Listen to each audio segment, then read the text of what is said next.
పొద్దున నిద్ర లేచే ముందు కళ్ళ ముందు 2 ఆప్షన్స్ కనపడ్డాయి. నెంబర్ 1 మా హస్బెండ్ షాప్‌కి వెళ్ళేసరికి పని చేయడం. నెంబర్ 2 మా పాప నిద్ర లేచేసరికి పని చేయడం.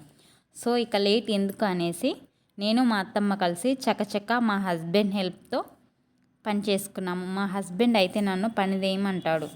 ఎప్పుడూ పని పని అంటావు అని అంటాడు. ఇల్లు నీట్‌గా ఉండాలనుకోవడం తప్పా చెప్పండి? పని చేసుకుంటేనే కదా ఇల్లు నీట్‌గా ఉంటుంది. ఇల్లు నీట్‌గా ఉంటేనే మనసు ప్రశాంతంగా ఉంటుంది. ఊరికినే అనలేదు మన పెద్దవాళ్ళు, ఇంటిని చూసి ఇల్లాలని చూడమని. ఇల్లు చిన్నదా పెద్దదా అని కాదండి, ఇల్లు సర్దడంలో ఉంటుంది ఇల్లాలి గొప్పతనం. మీరేమంటారు?